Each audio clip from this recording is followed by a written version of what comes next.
Hey, good evening, everybody. Welcome back to Zoom Daily with Rabbi Shlomo Schwartz to a realistic map of meaning. We're reading one of his wonderful books, and yesterday we finished chapter 5. Today we'll be starting chapter 6. Look forward to that. It's been joy getting to know Rabbi Schwartz and chat with him more, and he's a very encouraging fellow. So let's jump right in and see how he's doing. Rabbi Schwartz, good to be with you. You're live on Noahide World Center social media. We're going to turn the class over to you, and yeah. Thank you very much, Dan. Good to be with you. And I'm going to switch to the share the screen here and come into. I'd like to start with Piers. Oh, Ron's here. I'm going to admit him. And I'm taking you back. Hi, Ron. Hello. I'm taking you guys back to start off with the prayer set. Sometime back, I introduced a paragraph from the Shulchan Aruch, which is the law book, the guide to Jewish practice, regarding the proper intent when reciting blessings, and quickly repeated, one should have in mind the meaning of the words when reciting blessings, and when articulating the name, which we don't even pronounce, you should have in mind the meaning of the name, as it is pronounced, Adonai, which means he's Lord of all, and one should have in mind the meaning of the name as it's spelled Yud Hey and Vav Hey. He was, is, and will be, which of course is eternity, infinity. And when articulating the name Elohim, have in mind that God is strong, omnipotent, master of all powers. Now, my comments on that were that the name referenced the above paragraph is the first of all, the Hebrew letters don't spell out Hashem; they spell out something like Jehovah or Yahweh. And the reason we don't pronounce the name is it refers to God was, is, and will be, which means eternal, infinite, something we cannot picture.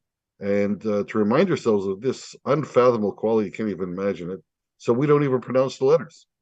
And that reminds us that it's, beyond us. Originally we gave it a different enunciation that doesn't match the letters, namely Adonai, which in modern Hebrew means Mister when it's pronounced Adoni. And Adonai is a more formal version, so it's translated above as Lord over all. But I take exception to that. The trespasses on the meaning of the other name, Elohim. So I suggested at that time parsing Adonai into A plus Don, where A stands for I. It's a prefix in the Hebrew language. The Aleph or the A stands for I. And Don means decide. So the main means I decide. So God decides. Now, last night I was mentioning that there was I was talking about the little prayer booklet put out by Rabbi Weiner and Rabbi Shochet, and there's a larger one called Brit Olam that's put up by Rabbi Chikuri. And so I did look it up. I have it. And I found this there. This is another example. Now, he wrote it, I believe, originally in Hebrew, translated to English, but it confuses people. So this is an excerpt from that book. The name Elohim, commonly translated as God, represents God in the sense that he is the transcendent, almighty creator of the world. And I've got orange there. The four-letter name of God, on the other hand, represents God in the sense that he is the immanent, personal God who revealed himself to the Jewish people at Mount Sinai, and I got that in yellow. And continually takes interest in the actions, the character, and his relationship with every human being. This unique understanding of a God is expressed by the prophets of Israel in many instances in the prayers where the two names are coupled, as in the blessings, Hashem, our God, thereby proclaiming that the Almighty Transcendent God and the personal image God are actually one. So, we do not use these words transcendent and immanent in our everyday language. So you can easily read this and gloss over and say, oh, what the heck, and then just say, okay, I got this meaning. But then, of course, he talks about our God, and that's where I take exception, because our God suggests somebody else's God. And everybody has their own God, which is not true. There's only one God. I mean, everybody agrees there's only one God, but then they then contradict themselves, and it goes to confusion. The whole idea is to clarify our thinking, get clear what we're dealing with. So I looked up Google, transcendent and immanent. The words transcendent and immanent often are seen together in theological language. The transcendence of God, yellow, means that God is outside of humanity's full experience, perception, or grasp. He's beyond us. That's the infinite, the eternal. The immanence of God means that he is knowable, perceivable, or graspable. He's immanent. He's right there. He's right with us. Okay. Look what he has done here. He's got transcendent with the orange, almighty creator of the world. That's immanence. I can understand the almighty creator of the world, that he creates the world, and I see the world. I'm familiar with the world. I can investigate the world. In fact, that's what scientists do. So he's knowable. God is knowable as the creator of the world. He's perceivable, graspable. I understand how God works in the world, and a whole bunch of things. Whereas transcendent, which is here of yellowed, that really suggests who revealed himself to the Jewish people at Sinai. At Sinai, if you read the verses, they were so frightened by the vision. We'll get to that in the book later, but they were so frightened that they came running to Moshe and said, "Stop, stop. We can't take this. We're going to die. You speak to God. Tell us what he said. We can't take this anymore," because it was beyond them. It's an experience with the infinite and the eternal, which we cannot encompass. So Yeah. it actually overwhelming for sure. Yeah, No doubt. so it actually tells us that in the story. So now this thing about a personal God taking the actions, the character, and its relationship with every human being is imminent. That's beyond our understanding, because how can God take interest in every human being all at the same time? I have my needs, and the other guy has their needs, and I often find that we're at loggerheads. What I want, he's got. What he's got, I want. And so how does God look after both of us? How does he have a personal relationship? People don't, it's very hard to grasp. And I discuss it later on in the book on how that can resolve itself. But first, you have to recognize that's not something that our personal relationship with everybody is really very hard to understand. I know when I have a personal relationship with someone, they put their attention on me, not on everybody. That's the whole meaning of it. So I just want to make it real that we're talking about our own experiences, our own thing. There are things that we experience that are beyond us. Let's give it that a name. There are things we can recognize that. And there are things that we can relate to. Let's give that a name and make it the right name. So that's why I'm such a stickler on this. And I think if you'll read carefully these two paragraphs, you'll see that the fellow writing it has taken the word transcendent and applied the meaning of immanence, and taken the word of immanent and applied the meaning of transcendent. Which, okay, because we don't really know what those words mean intuitively. We don't use them every day, so you can go ahead and do that. But he meant to clarify, and he actually reversed it. So, okay, that's not the last time I'm going to talk about this. It's really something I find very important, and I hope that as time goes on, it'll start to become clearer and clearer. But it's difficult to relate right away. I'm going to now go to nope, that's not the way to do it. Stop the share here, and okay. Okay, very good. Okay, so I'm going to share the screen now to go to chapter 6. And Ron's here. Ronald, Yes. please start us off. What free choice do you have? From the content of the previous chapters, you might formulate the following vexing question. If God created us from nothing but imagination, then God is in complete control. What choice can we exercise? We may feel like we have a choice, like we make choices, but it can't be. God must have unlimited control. Any choices we make must be an illusion way beyond our perception or understanding. Why bother discussing it? But we can't refrain from discussing it. We are convinced that our choices are our own. If they are not, if our senses delude us, then we cannot discuss anything. We must find an explanation or abandon reason and invite madness. Okay, let's give Dan a shot at it. The traditional way to express the above dilemma is to note the contradiction between free choice and an all-knowing, all-powerful God. If we are free to choose, then God doesn't know what we will do next. But knowing our future is a necessary prerequisite for the all-powerful and all-knowing being we expect God to be. The two premises appear to contradict one another. Okay. Traditional answers. One traditional way of answering this dilemma is to separate the mere knowledge of an act from control over the act. Just like my knowledge of what happened in the past does not affect that event, it transpired in the way it did, whether I ever learned of it or not. So too, if I know of a future event, I need not affect that event. It will transpire whether I know it or not. Nice try, but it doesn't work. As soon as I know of a past event, I can react to that event. If God knows a future event, God must be able to react right away, including stopping it. That takes away my free choice, an unacceptable conclusion. Okay, let's go back to Ron. Unless anybody does it so far so good? Yes. Okay.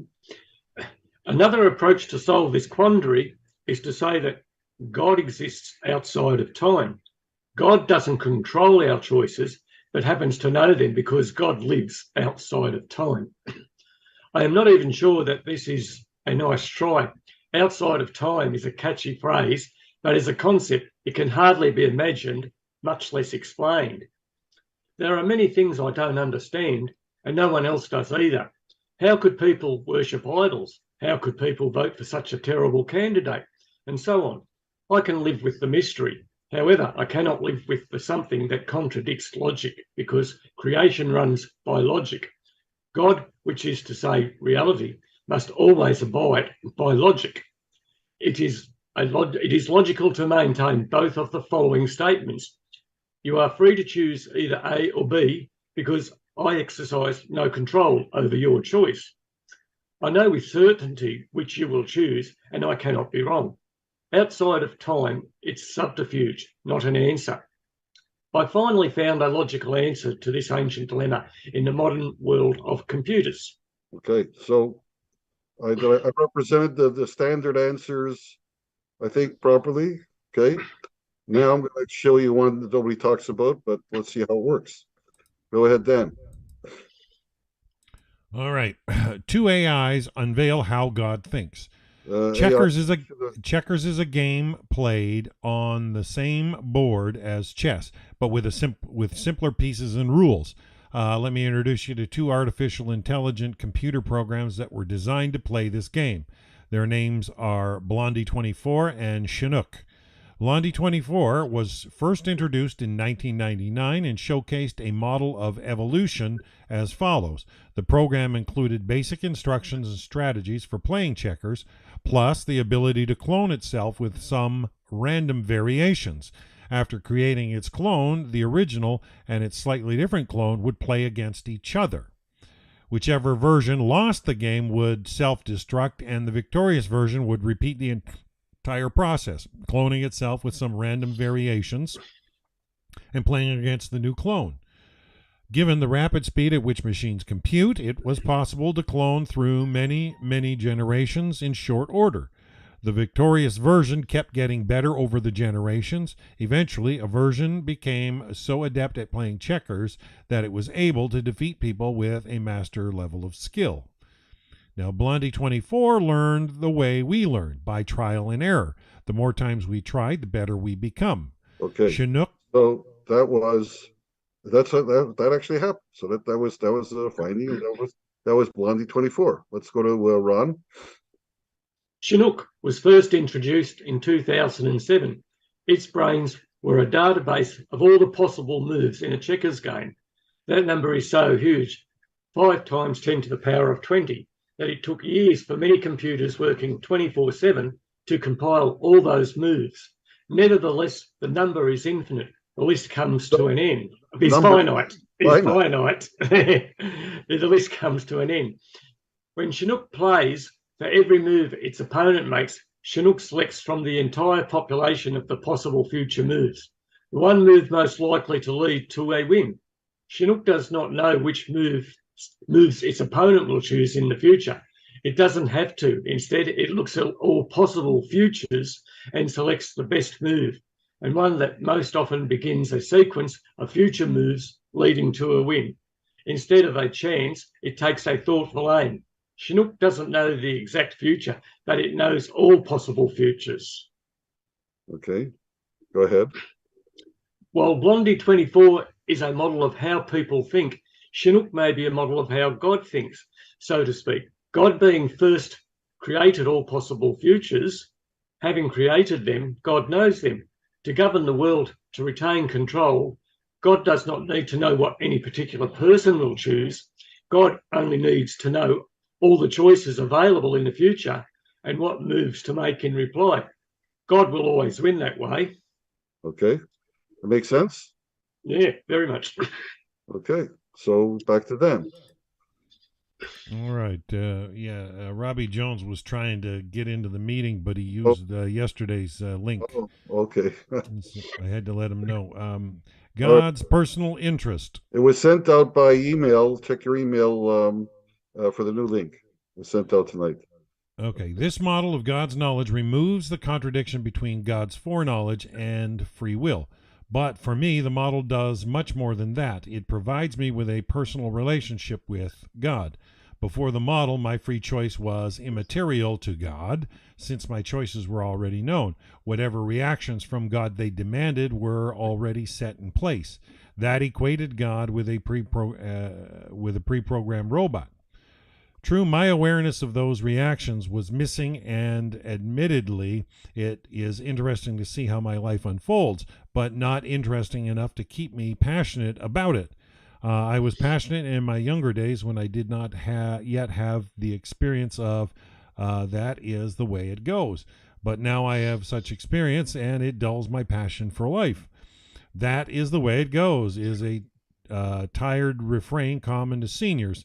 It eviscerates life with boredom. However, now I realize that my actual choices are not pre-known. Now I can sense God's personal interest. God is curious to see how I turn out and what to do about it. God is even actively involved in managing me in sync with how everybody else is turning out, right up to the last minute. Okay, then. Makes sense? Yeah. Okay. You may have to digest that, but I think that you go back and read, understand the models I presented are actually computer models.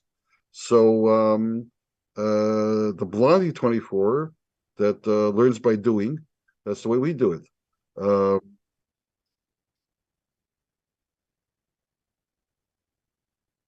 That's knowing the future possibilities. Doesn't mean exactly what it's going to be. It's going to be everything it could be. And then he can always choose the appropriate counter move to whatever move we make. He doesn't have to know exactly what you're going to choose. He just has to know everything you could choose, which is absolutely true. God certainly knows everything you could choose. I thought even if, a bit like Dan, it's he does know what we will choose, not what you said, but because he knows, he's already prepared, as you say, with the counteraction if required. Mm-hmm. But I don't see anything wrong with him knowing everything that we're going to do already. I wouldn't consider that was a bad point. That it's not good for us because he's still not interfering with us. He just happens to know how we tick and what we're liable to do. And he's also prepared for that, knowing what we are going to do if he does.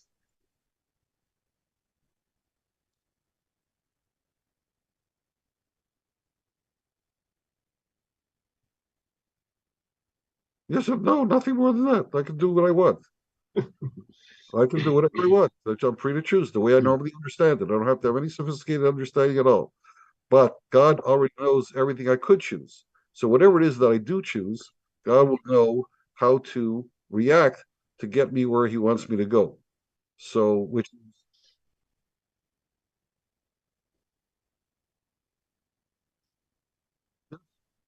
Mm-hmm.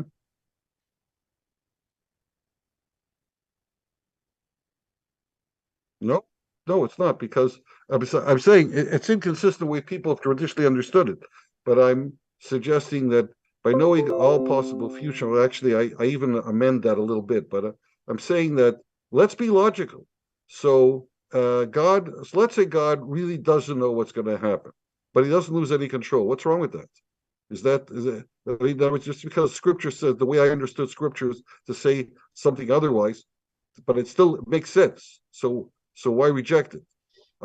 You don't have to reject an idea because it seems to contradict a verse you read when the idea makes sense. If it makes sense, go with it, or find out why it doesn't make sense. So if you can't, if this idea makes sense, then there's no reason to reject it. As long as it makes sense, as long as it's logical and it fits in with everything else you know, even though it may contradict what you understood the verse to say, that's not a reason to reject it. That's a reason to re-understand the verse. It's I agree. Like sometimes you can, you think you know something and you're totally off base. There's so I invite what's illogical about what I said. Nothing illogical about what I said.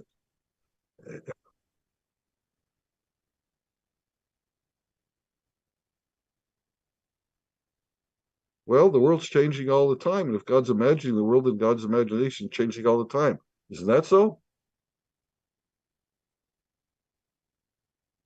Why not? In other words, I'm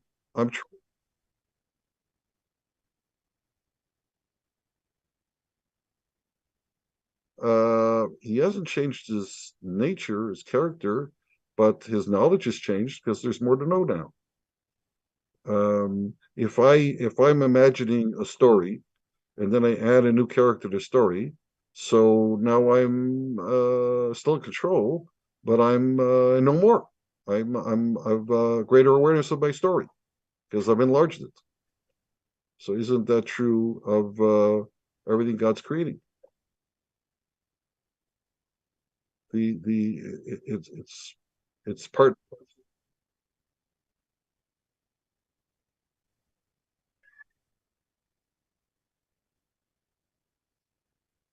Now, what was the point of doing it?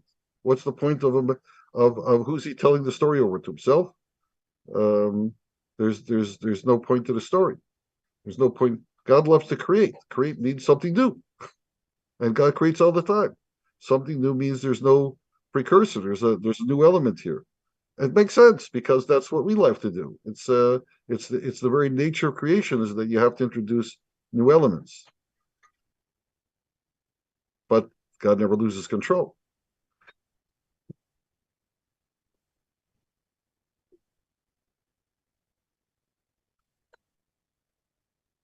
For whom?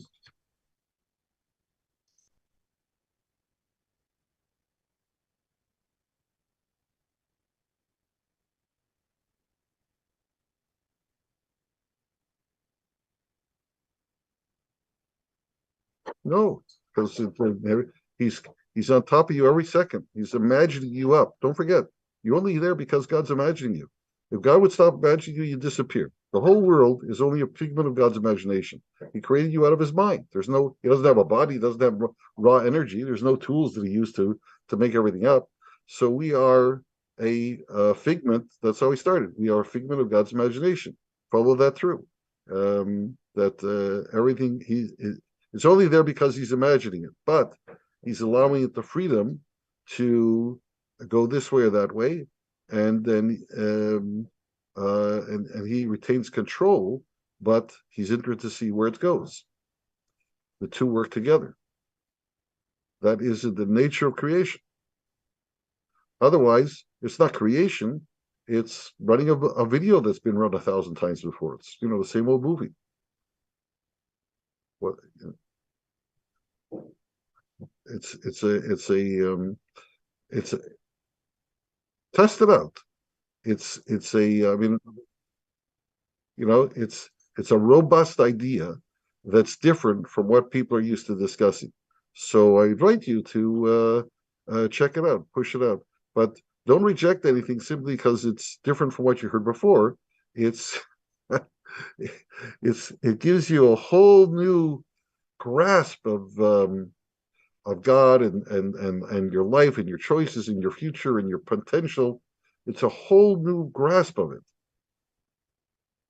Okay, we got 5 more minutes. Let's just read a little more. I think we're up to back to Ron, are we? We can add to God's interest.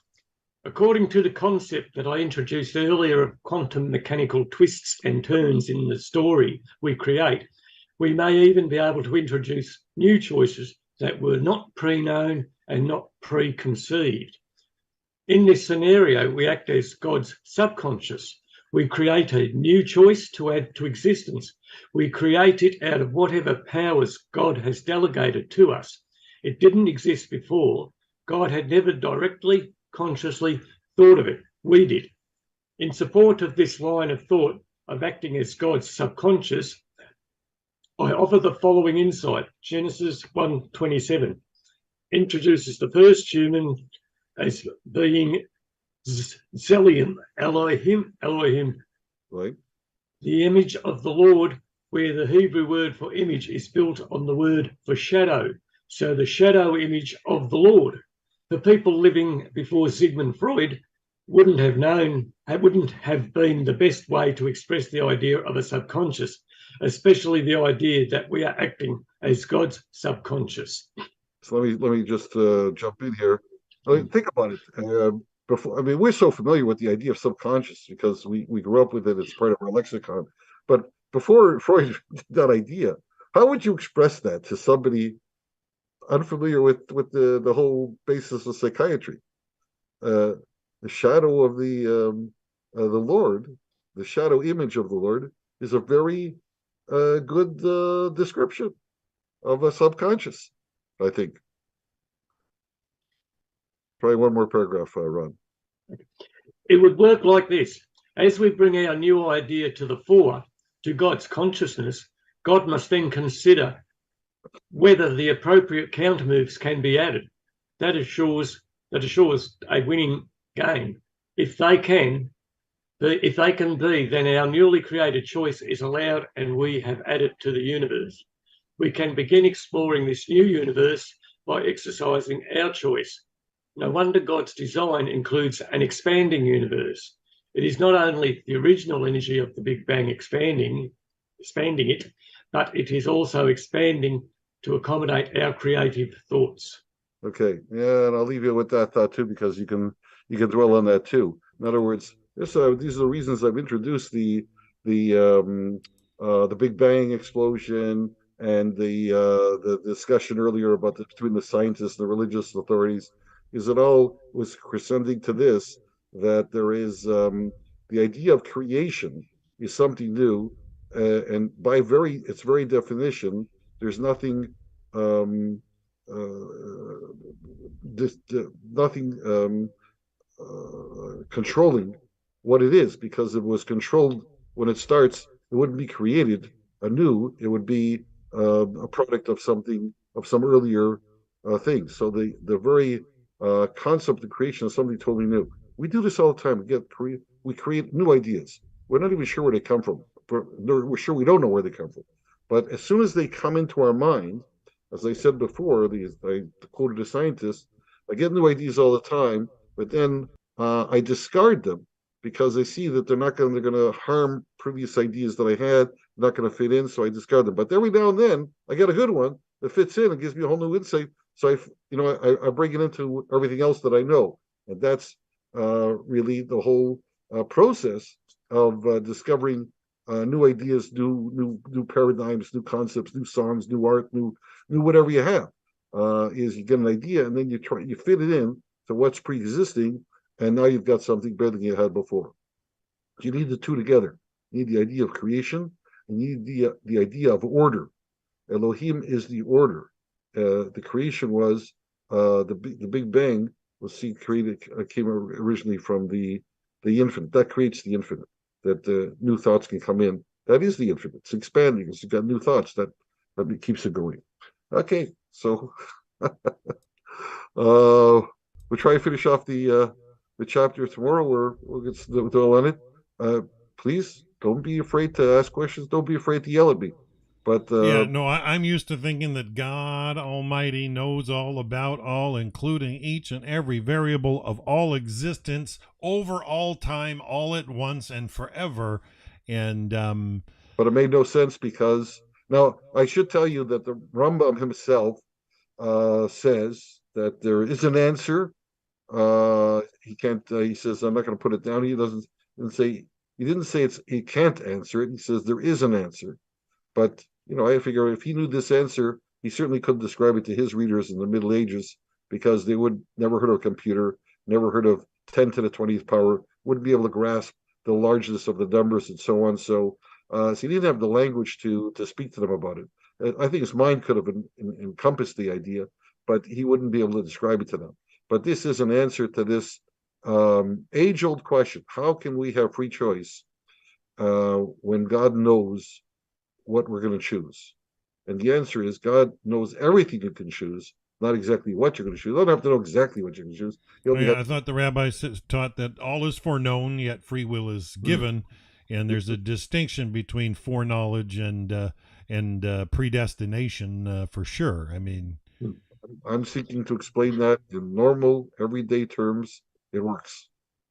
I want to get it down to normal, everyday terms, because that's where you start to cook with gas, as my old Latin teacher used to say. Okay, time is up.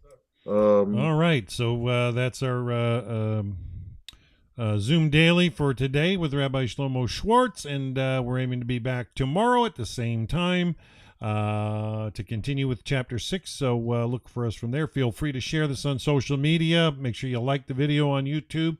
Until tomorrow, have a wonderful, wonderful day. You too, everybody. Bye-bye. Okay.